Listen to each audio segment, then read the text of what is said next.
Hello, friends. So, welcome to another episode on the podcast of HR to CHRO. And today we have another lady, Miss Megha Latawa, the second lady after Miss Nandini. And she is also into retail. She started her career with Vedanta Infosys and then shifted to Aditya Birla Fashion Udan and now ID Fresh Food. So, welcome, Megha. Thanks for giving us time. Thank you. Thank you, Amit. Pleasure to be here. All right. So, to start with, why HR? Why did you start your career in HR, Megha? Amit, the moment you take a subject or a profession for that matter, it doesn't like immediately become your calling in life. It doesn't happen, irrespective of what Correct. they tell you, right? It's only through experience over a period of time you discern, is this really for me or not, right? And I think that's exactly how it happened for me with HR. I think very early on in my career, and I think I could say I've been blessed to get great opportunities. Very early on in my career, I realized I really enjoy solving business problems which have people at the heart of it, right? Or culture at the heart of it, or process at the heart of it. And in more recent years, as I've moved to more and more senior positions, I've also realized I find helping people, helping employees getting to their full potential, full professional potential, and extremely gratifying and purpose driven practice. So after these many years, maybe now I can say that, yeah, HR is totally for me.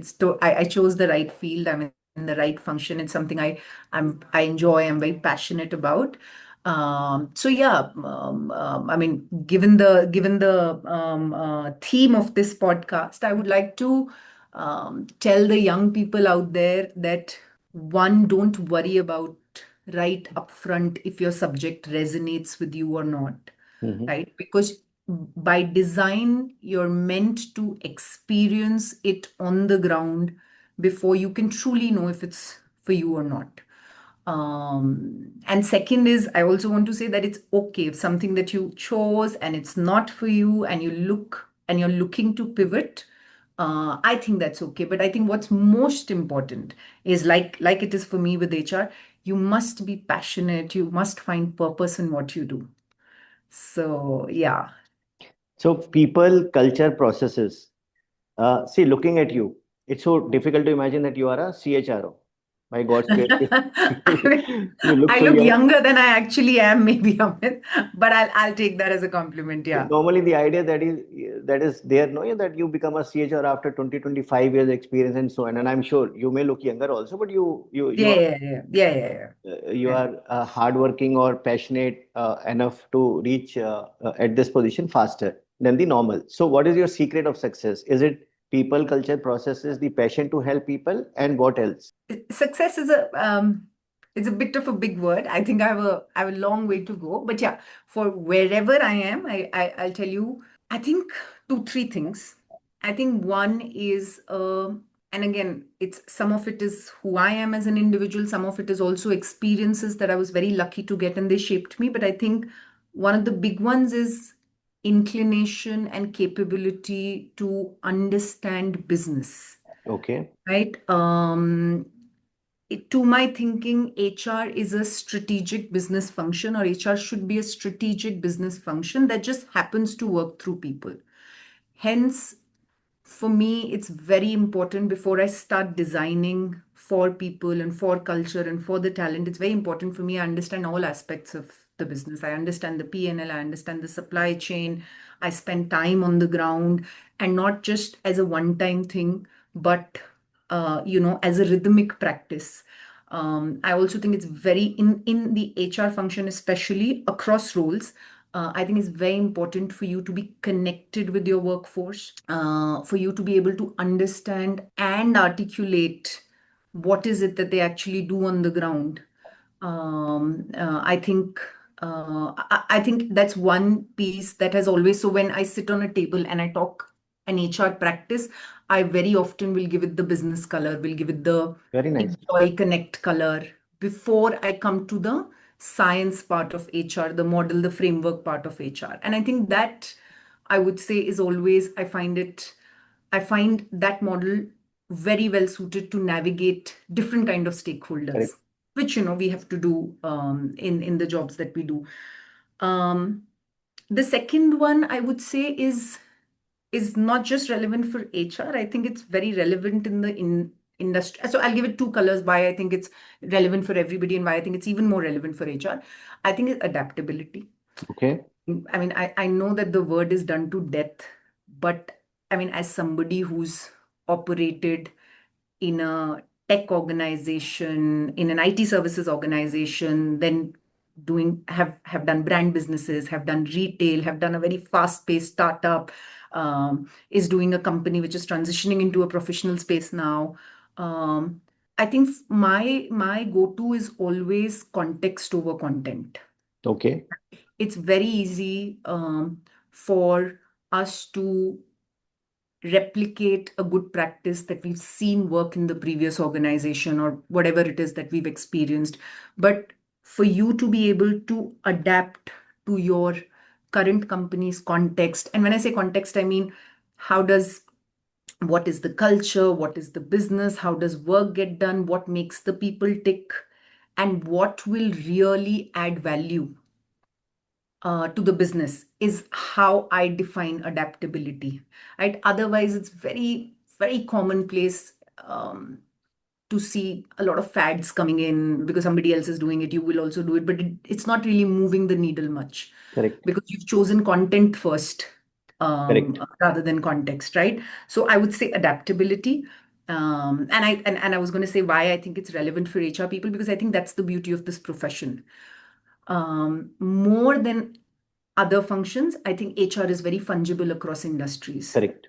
And if you want to get that experience, it's important that you, as an HR professional, you're even more adaptable, right? I think the third one, which actually I've learned over the last few years, to be honest, is resilience. I Mm-hmm. think very often, Very powerful, yeah, especially in today's times. yeah, and I mean, I often feel we are always in the middle of conflict, right? You are with the management, batting for employees, batting for culture, sharing the unpopular opinion, or with employees, very often you're batting for what's right for the organization, but you're always wearing that hat and having these tough conversations. Very powerful. See, when I started my career, no, Megha, so I started my career in sales. So generally, when I would tell it to people that I'm in sales, so they would be like, "Why don't you take a cushy job? Why don't you take HR and and all or something similar, or at least get into marketing or get into finance? But why sales?" But now when I'm talking to CHROs like you, almost everybody says that grounding in business is very, very important. So even if you go into some other function, unless you have that grounding in business, you understand the whole business. Only then you move on from being into a support group to a strategic business partner, strategic business group support function. So how can a young HR professional? Mm, How should they set their priorities right? First of all, mm, secondly, how do they get to this, get more of this understanding of business? See, because they have to excel in what they are doing currently, mm, which may be a tedious task which require lots of manpower, and they also have to find ways on how to understand business, how to get the bigger picture, which is very, very challenging. It's not easy. So it's like in case I'm doing sales, I'm also supposed to learn about finance, let's say, somehow. yeah. So how can a young HR professional do that? Yeah, very relevant, Amit. And I'm not surprised that many people that you've been talking to have been talking about this because, I mean, unquestionably, that's the most powerful thing that HR professionals who are vying to get to the top job should do. I think every company will look different, but I'll just give some general golden rules, right? One that I said earlier on as well. Are you spending, HR is always under the risk of getting limited to their laptops. Correct. Because there is, nobody is denying that it is an operations heavy job, which also needs for you to be fairly diligent at what you do so that there are no human errors because you're dealing with payroll, you're dealing with employee issues and everything. But you must be able to prioritize and carve time out for, to my thinking, there are three things. One is, do you rhythmically spend enough time in the market, on the factory floor, in the stores, whatever is the model of your business? Do you have, so I often tell my HRBPs, we encourage them and we ensure that they prepare their monthly travel plans, and we Very ensure nice. that in these monthly travel plans there's a certain x number of days which has already been identified to say, okay, these many days you must spend in the market, or you must spend in the factory, Very or you nice. must spend with the employees. That's one. The second one, again, I said it earlier, but let me give a little bit of a practical take on that. Are you spending enough time talking to employees? Okay. Because what happens is when you're talking to employees initially, maybe you'll have a lot of HR related issues that will come to your table. And as you solve for them over a period of time, you build that relationship. Employees actually in the workplace are largely talking business. So it's Correct. important to be a part of those informal conversations about business that is happening, right? And the practical way of doing it, like what we do here at ID Fresh, is all the HRBPs will have, say, a weekly open house. They are given a target of number of employees that they're expected to cover. We Very track, nice. we use a digital tool. We track everything that comes from these open houses. We ensure that everything gets closed. And, from this, that also lends itself very well for us to build some data analytics to say, okay, what is it that employees are saying? So I'll tell you, so now the open houses have become such a core part of the business now. Now you'll have product availability issues coming out in HR open house, and then we link it back to the business, right? So Very it nice. doesn't happen overnight, but rhythmic, structured time spent in the market or the shop floor or the stores, whatever, and structure both formal and informal platforms of talking to employees, I think, is Very extremely nice. Very important from nice. my So you point have given a structure to conversations with the employees. It is so powerful. Megha, this is the Yeah, first time. I think that's very yeah, innovative and very yeah, creative. Very yeah, nice. What yeah. else? So, generally, uh, what else can they do? So, do they take lunch with the employees from other department or during coffee breaks or Yeah. I think one more I will add, right, is actively be a part of meetings. okay? Actually, most of your company's decisions are being made in these meetings where many of them, I mean, many of the HR people, when they are relevant stakeholders for that meeting, are in, right?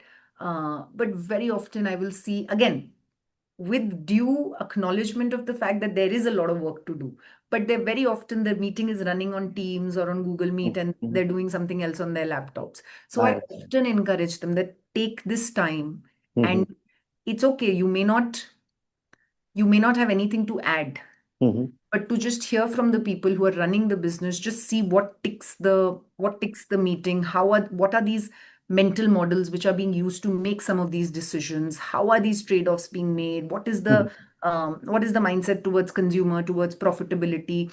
I think sometimes listening is just such a good Correct. place for you to learn. Correct. uh, Unfortunately, what happens, Amit, is we are anyway in a place today where the attention spans are very low. So Very if I'm low. not Correct. actively involved in a meeting, so I empathize that, that it's difficult to do. But well, if you've set your eyes on the big job, then you must, because like I said, I think most of the important decisions that your company is making is happening in these meetings in some form or Correct. the other. Correct. See, let me And give of course, two contexts. lunches, Yeah, yeah.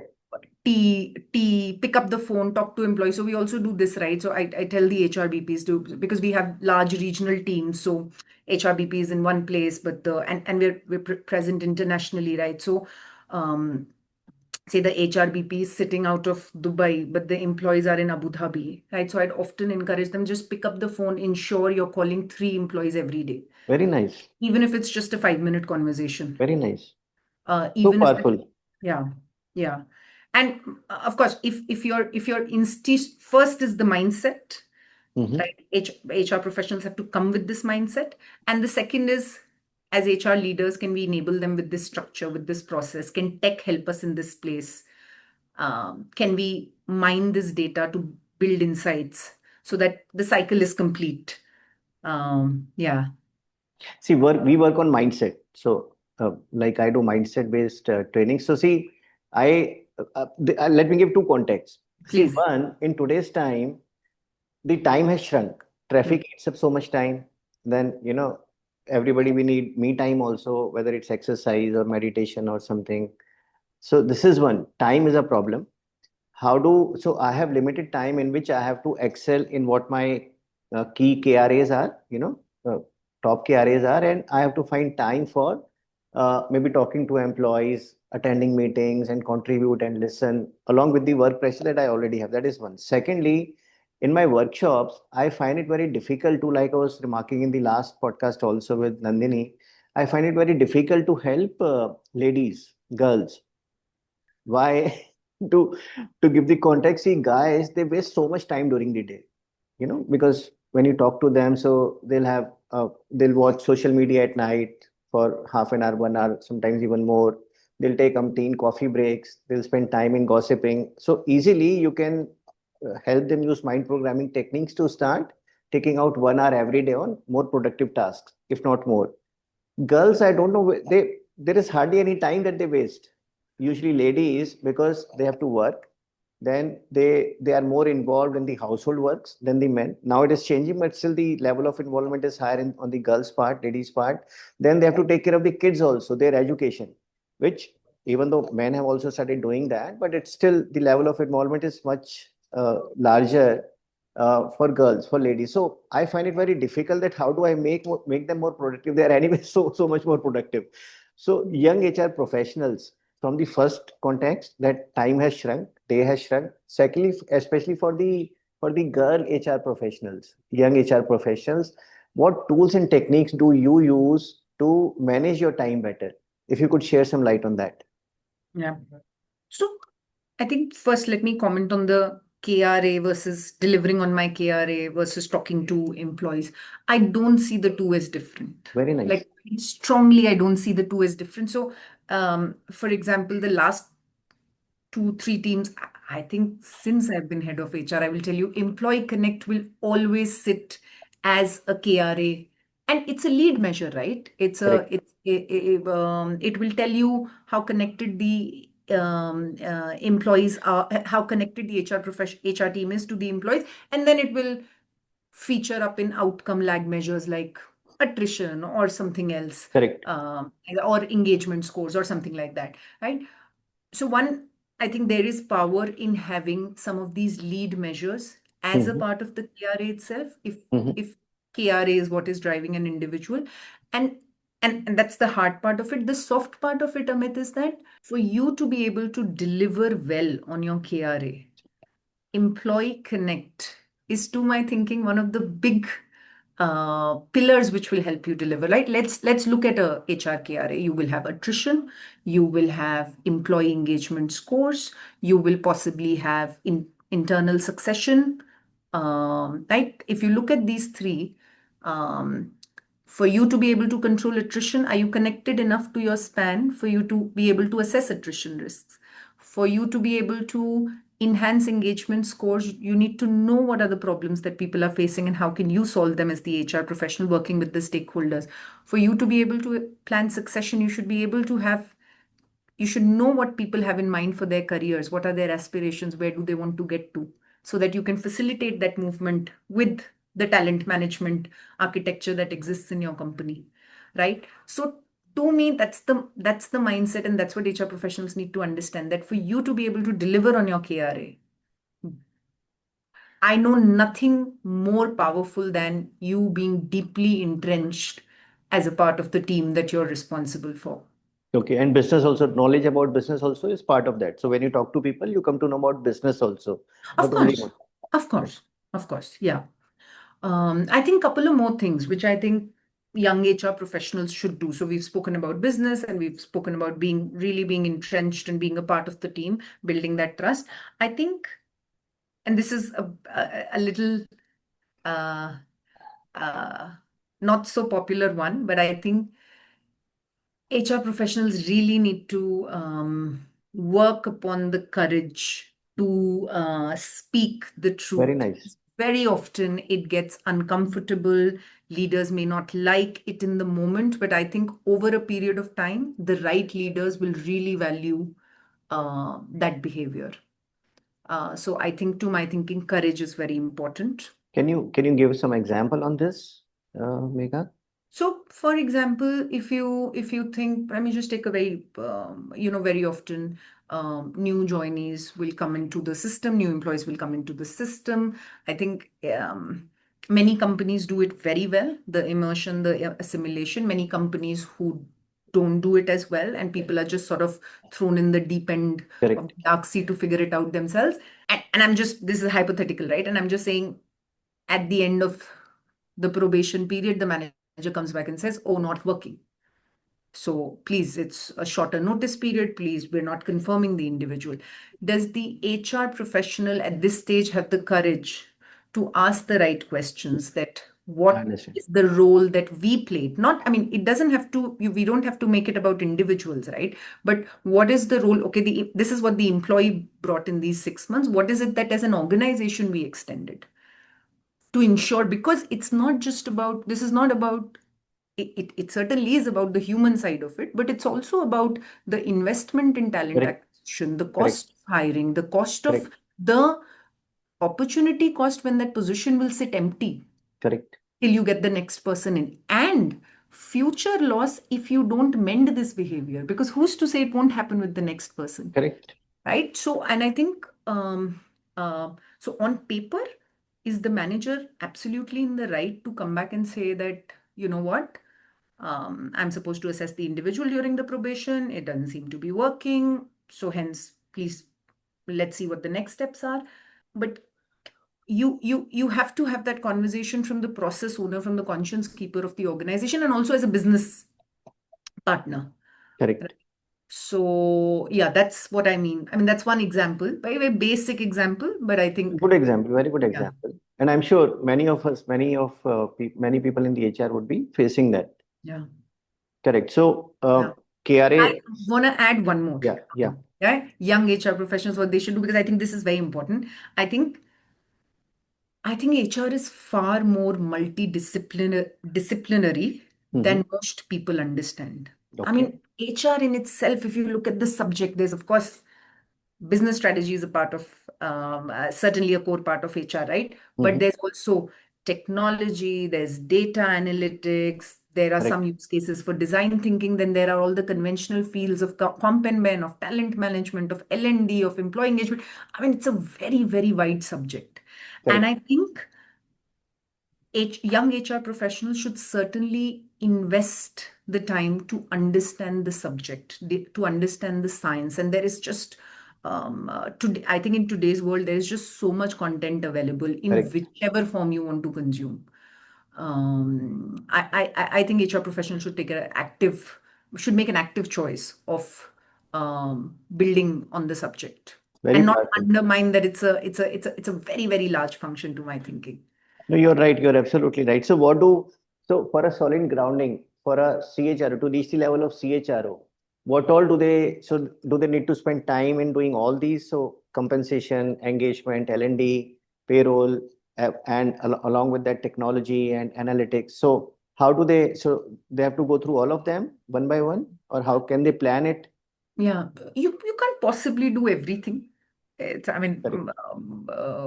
you won't be able to do everything, but I think the general mindset, I think the general principle I'll share is both breadth and width, Okay. right? So the first few years, I Mm-hmm. think nobody should get pigeonholed into one space. While Okay. I also know it's very comfortable for Correct. companies to keep making you do something And for that you do individuals well, also, they for feel comfortable. individuals as well, because it becomes your comfort area, Correct. especially if you're doing well. But at least if you're eyeing the big job, at least in the first few years, experience as much as you can. It's a very large field. Experience talent acquisition, experience factory HR, experience S&D HR, experience HR operations, experience technology, whatever it is that you can do. Um, that's in the remit, right? um I think the second part of your career is when you should go for depth. Mm-hmm. This is when you find something, like going back to my first response, find something that you find purpose in, that you're Mm-hmm. passionate about. And Mm-hmm. in that particular space, Amit, one should vie to become the go-to person in the company. Okay. It could be rewards design, it could be Mm-hmm. talent management thinking, it could be as simple as HR partnering, employee connect, Mm-hmm. right? you should try to become the go-to person. So both breadth, you've experienced breadth, Mm-hmm. and you've gone into depth, into a space where you find your passion. The third one, breadth, depth, and the third one, I like to call it as the catalyst experience, Okay. right? Actively look for roles that stretch you. Take Okay. that international experience. Take that role for which you have to change a location, Challenge go yourself. challenge yourself, go to a remote location, move your family. I think so. I'll tell you, and I was very lucky. I did my first head of HR role I think at that time I had 6 years experience, right? That's yeah. So So you that's must have impressed people so much with your hard work and with your at that capability. or maybe I was, yeah, I mean, I was also with an organization. I think this is at the Birla Group, which is really invested in building your careers if you do well for them. So I think it's more them than me impressing, more them being invested in my career than me impressing them. But I did that 6 years and I had to change locations for that. And I Okay. wasn't sure if I wanted to change the location, but I had mentors who told me that you have to do this. This will be a catalytic experience. And Amit, honestly, it was. Till Correct. date, I say that that was one of the best grounding that I've gotten. Like, and I failed at so many things. I failed at so many things, but I think that to me really built me for all the future roles which came Very my way. nice. So I think breadth, depth, and look for that catalytic experience which sort of pushes you and challenges you. Very nice. Yeah. Nice. Could you see grounding we spoke about earlier also? Just a few words on grounding also. What do you, why is it important for grounding for young people, not only in HR, otherwise also? And what do you mean by grounding? Yeah. So We have already spoken about it a little, yeah. Yeah. but Yeah, some yeah. more words will be Yes, yes, yes, sure, sure, sure. I think today, so let me just give some context, right? Today, everybody wants to do the fancy job. correct. Everybody wants to come into the workforce and change the world. Correct. Strategic work and You want to do strategic work, you want to sit in big meetings, you want to have intellectual conversations, and all of that is very good. But I think increasingly we see a lot of, I mean, mid to senior level, you would see individuals who've reached that place, but you actually see that they've not had those experiences on the ground, which really enable you to understand how the needle is moving there, right? So who are making, so individuals sitting in decision making positions should be able to say that I have done this myself and here is my input on the subject, right? That is when you'll be able to co-create, give solutions to the team, understand, first to start with, understand what is it that they are trying to share. But imagine, Amit, versus not having, let me take the example of a sales career path, right? Imagine a sales head who's not done the ASM role, correct. right? Or a corresponding role, right, which gives you exposure to that sales head leading a team of whatever x number of ASMs will never be able to Correct. resonate with Correct. what the ASM shares back as their problems or the issues or the I fully agree. opportunities for that matter, Correct. right? And they could understand it theoretically, sure, but having done it yourself versus, and I would like to go back to, as human beings, how do we learn? We learn with the adult pedagogy model of 70-20-10, right? Correct. 70% of this is experiential. So as adults, if we learn the best through experiencing, hence I say grounding and career paths to ensure that people do the jobs before they move into a place where they're making decisions about that function or that job or that space. Yeah. So very powerful, Megha. See, and a lot of time we talk about mid-career crisis, mid-life crisis. Somehow this is also related to that. So did we look for a cushy job in the starting, not stretching ourselves, and then when we face challenges later on, how equipped are we to face those challenges? So very powerful. I mean, if people who are watching this podcast, even if that is one takeaway, I'm sure that is going to change their lives. Just have a solid grounding. So now coming back to the time management, how did you, taking so much, stretching yourself, how did you manage time? How would you advise people, especially in the younger part of their journey, how to manage time better. Yeah. Any specific tools which they can Yeah. use? Yeah. So again, I'll tell you the hard part of it, and then I'll tell you the soft part of it. The hard part of it, I think there are so many tools available today. First, starting with as simple as your calendar management. So I Very often nice. tell like the senior people in my HR team here that because they often will come back and say, "Oh, you're asking for inputs, insights, thought leadership, but we don't have the time." So I'll often tell them that have you blocked those 2 hours on your calendar, which just is your thinking time? Till date, I have minimum 2 slots on my calendar in any week of 2 hours individually, Very which is powerful. just thinking time, Very right? powerful. And it's extremely simple, Amit. It's just about can you put it on the calendar and can you follow through? And I often tell people it's okay if you do it 80% of the times. That's fine. That's a victory. Take it. Right? You don't have to be perfectionist about it because sometimes every now and then a meeting will come up or some work, some urgent priority will come up, right? That's one. Second is, I think, are you clear on what at minimum is your quarterly plan? Okay. You certainly should have your goals for the year, but do you know what how you're trying to get closer to those goals delivery in this quarter? Or are you coming to work every day or every week and making your priority list? Right? Do you know that at the end of this quarter, I should exit this quarter having delivered these 10 things, right? Which is what will get me closer to my KRA. Correct. And for HR professionals, certainly even more junior HR professionals, I will say, can you bucket your work in what's urgent and what's important? And then can you have a mental model depending on what your job is? To my thinking, at a junior HR role, 70% of your time possibly is going into urgent operational stuff, but 30% of your time is going into the important priorities. And this percentage will keep changing as you keep Correct. coming up the hierarchy in the HR team. So because often what happens in HR is you're pulled into so many things Correct. which in that moment feel urgent, and I must also say feel very gratifying because you're quickly going to get in, you're going to firefight, you're going to talk to two people, you're going to solve it, right? But that's really not helping you deliver on the important things. Nobody's going to remember Correct. the operating pieces while they're important to do. So I think some balance like that. I find a time plan, a month plan, very, Mhm. very, especially in the context of business understanding that we spoke, you won't be able to work without a business plan because if you just decide and keep it in your mind, okay, this month I'm going to do a store visit, I'm just making it up.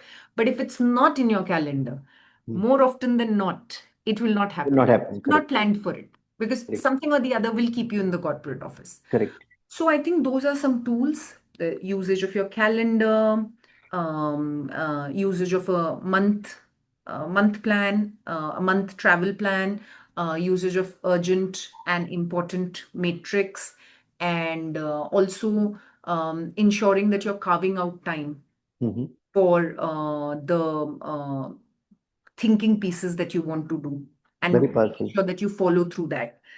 Um, and I think the soft part of it is that nobody is going to come and do it for you. Correct. And nobody is coming to do it for anybody. You've got to be your own hero, your own heroine, right? And I also think, while I think time management is very important, work-life integration is very important, I also think there is no substitute for hard work, especially in the beginning few years of your career. So be willing to stretch every within Correct. reason, right? And when the priority is real, Correct. right? Within reason, be willing to stretch, be willing to go the extra mile, raise your hand, take that extra project, create the time for it because nobody else is going to do it for you. And all of it in the first few formative years will serve you well. Very Uh, powerful. Very yeah. powerful, Megha. You also talked about two things: investing in oneself, regularly invest in oneself, and second is mentors. You had some mentors who guided you. So how to focus on that Having mentors. and investing in oneself? So Okay. Okay. So first, I think to first invest time and build the self-awareness of how do I learn the mhm. best, right? Like I realize for myself, and this might not be the best thing to say on a podcast, but I don't enjoy the classroom training program for myself Okay. as a learner. Okay, Okay. though I run it for all the companies that I'm part of. So So Halwai maybe doesn't we'll like edit this part. Halwai doesn't like her own mithai. So it's Yeah. So maybe we'll edit this part out, but I think I don't enjoy the process of sitting in a classroom for 3 days and learning. For me, it was always I want to do it by myself, and kinesthetic. that's when I do it by my own hand is um, when I will understand and um, So maybe people need to realize that whether they are a visual learner or an auditory learner or a yes. kinesthetic learner. And Yes, then, yes. You first need to figure what is the best mode that you learn with. And from there, I think you must also see, because we have to understand we're talking about adults, we're not talking about school children. correct, A correct. curriculum possibly doesn't work, but you also have to find what interests you. Mhm. So I think, again, find what interests you the most and consume of that as much as you can. Right? Understand how you learn, find what interests you, consume more of that. Um, and I think the biggest one is raise your hand and ask for projects in your organization on a subject that you want to learn. Like you said earlier, also stretch yourself so that you learn. So that way, Yeah, yeah. Very often, so you know that this HR COE versus HR BP, for us to ensure that talent is fungible in this is a tricky space after a few years, right? So I have many people in the HR COE space who will come back and say, "अच्छा, हमको HR BP role करना है." HR BP is saying COE role करना है. So I first tell them, so then take a project. You take an HR business partnering project and versus you take a HR COE project. See, I mean, that is the way to learn. correct, That is the way to see if you really enjoy it. That is the way for us to assess, will you succeed at it? correct, So either that model exists in your company, or even if it doesn't exist, people will be very happy if you're raising your hand for more projects. correct. So go and ask for that project. Very Um, powerful. so I think that's broadly what I think the learning model is. You also asked me about mentors. I think very important, Amit. I have a few, and both from HR, from business, people that I've worked with over the years, and I think it's always been immensely helpful. I always come back richer from these conversations.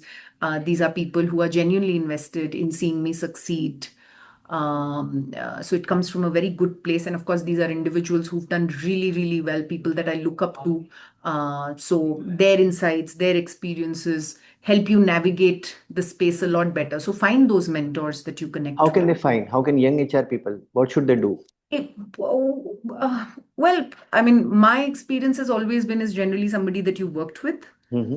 It could be a stakeholder you worked with, it could be a boss you worked with, it could Hmm. be a skip boss that you worked with, and you just sort of, nurture those relationships over a period of time. Is how And again, if you are traditionally. hardworking, you are stretching yourself, you're raising your hand, then people generally try to do mentorship for you. I mean, without even you're asking, because they want you to succeed. Yeah, When they are impressed by your dedication, yeah. that's very powerful. But yeah, Would you suggest that networking, investing in oneself, spending time with the mentor, that should be the part of the monthly calendar? Only then they'll be able to take out time for that. it really depends on what your objective is. Okay, Yeah, I don't know if what is the right unit of time, but certainly I would say you should be meeting like at least one mentor, or you must be having a conversation about your career correct. at least once a quarter, formal or informal. If you have a formal mechanism in your organization, great. But something that you do of your own discretion, Mhm. I think at least once a quarter. In this conversation is where you ask the questions of, are you on the right path? Are you investing in the right things? What are the other things that you should invest in? And hear from somebody that think can add value to that. I think, yeah, I would think once a quarter is something that one should certainly invest in. Correct. So, like you talked about the quarterly goals. So, you have shared so many insights, especially for the younger generation and relevant to the mid level also. Megha, anything else you would like to add for the younger people? And any specific examples, any specific challenges that you may have faced, which you would may want to share? I think, but I think everything that I shared is a bit of a message. Ensure that you understand the business very well. Hmm. Speak the same language as business.